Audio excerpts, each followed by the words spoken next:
দর্শক, একটি ঘটনা ঘটে চলেছে। হয় প্রথম আলো, না হয় ডেইলি স্টারের সামনে কিছু জটলা, কিছু বিশৃঙ্খলা, কিছু বিক্ষোভ সেগুলো হচ্ছে এবং ভারতীয় সম্প্রসারণবাদের দোসর হিসেবে প্রথম আলো এবং ডেইলি স্টারকে চিহ্নিত করে তার বিরুদ্ধে বিক্ষোভ করছে এবং অদ্ভুত অদ্ভুত কিছু কাণ্ড হচ্ছে।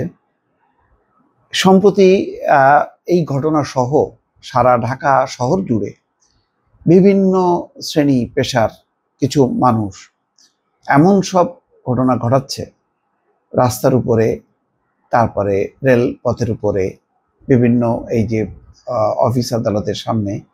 তাদের মনে হচ্ছে যেন একটা অবারিত একটা বিশৃঙ্খল অবস্থা। কারো কোনো নোটিশ করার দরকার নেই, কারোর কোনো দাবি দেওয়া উত্থাপনের দরকার নেই, কারোর কোনো আলোচনার দরকার নেই। তারা যে কোনো সময় আপনি ইচ্ছে করলেই সড়কের উপর অবস্থান নিতে পারেন। যে কোনো কার্যালয়ের সামনে আপনি অবস্থান নিয়ে বলতে পারেন যে না, কালকে থেকে প্রথম আলো প্রকাশ করা যাবে না, ডেইলি স্টার প্রকাশ করা যাবে না। এই ঘটনাগুলো দিনকে দিন কিন্তু বাড়ছে এবং এটি দেশীয় এবং আন্তর্জাতিক মহলের কাছে যে বার্তাগুলো পৌঁছাচ্ছে সেগুলো কিন্তু খুবই খারাপ সিগন্যাল।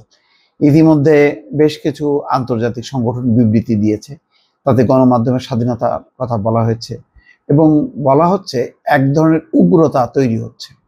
আমি দর্শক নিশ্চয়ই বুঝতে পারছেন যে আমি কি বোঝানোর চেষ্টা করছি। সেই ঘটনাগুলো কিন্তু আলটিমেটলি পরাজিত পক্ষ, যারা দেশ ছেড়ে পালাতে বাধ্য হয়েছে, তাদের হাতকে শক্তিশালী করছে এবং ট্রাম্পের সেই কথা যে বাংলাদেশ এখন একটা বিশৃঙ্খল পরিস্থিতির মধ্যে আছে, সেই কথাটাকেই কিন্তু প্রমাণ করে দিচ্ছে বা প্রতিষ্ঠা করে দিচ্ছে যে সত্যি সত্যি বাংলাদেশে একটা বিশৃঙ্খল আছে, কারণ বাংলাদেশে কোনো গণতান্ত্রিক সাংবিধানিক শাসন নেই বা সরকার নেই।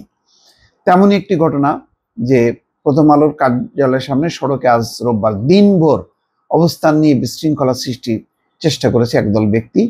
এতে রাজধানীর বৃহত্তম কাঁচা বাজার আড়ত কারণ বাজারের প্রধান সড়কটিতে যান চলাচলে প্রতিবন্ধকতা তৈরি হয়।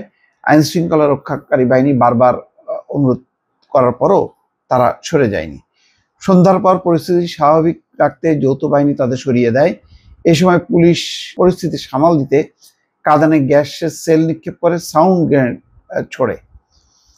বিশৃঙ্খলাকারীদের আঘাত ও তাদের ছোড়া ইট পাটকেলে পুলিশের তেজগাঁও থানার ভারপ্রাপ্ত ওসি মোহাম্মদ মোবারক হোসেন সহ 6 জন পুলিশ আহত হয়েছে, তাদের চিকিৎসা করা হচ্ছে।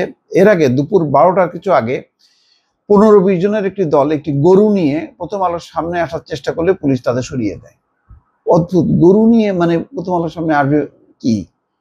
এটা কি দেখানোর জন্য? মানে প্রতিবাদেরও তো একটা ধরন থাকে। বেলা 2:30টার দিকে তারা আবার প্রথম আলোর কার্যালয়ের সামনে আসার চেষ্টা করে এবং পুলিশের সঙ্গে ধস্তাধস্তি করতে জড়ায়।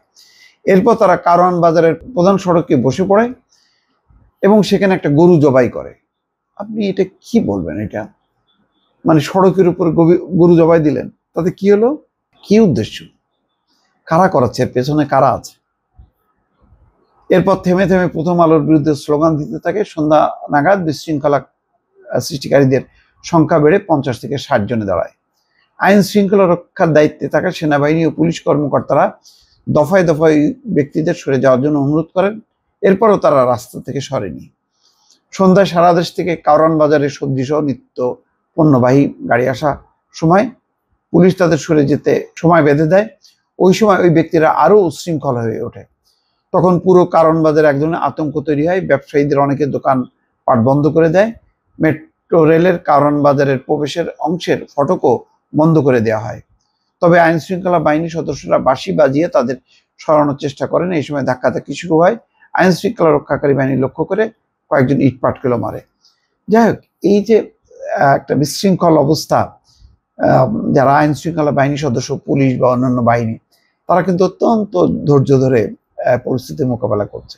শুধু কল্পনা করেন যে এই ধরনের ঢাকা শহরে সম্প্রতি যা ঘটছে, এই ধরনের ঘটনা যদি শেখ হাসিনার আমলে হইতো তাহলে কি অ্যাকশন হইতে পারতো বুঝতে পারেন। এখন আপনি গণতন্ত্রের সুযোগ নিয়ে আপনি কতটুকু কি করবেন, এটা আমার ধারণা যে তাদেরকে নির্ধারণ করা উচিত। আর সরকারেরও সবকিছুর একটা ধৈর্যের সীমা বেঁধে দেওয়া উচিত যে এইটুক পর্যন্ত তারা অ্যালাউ করবে, এরপরে তারা অ্যালাউ করবে না। দর্শক ভালো থাকবেন, আল্লাহ হাফিজ।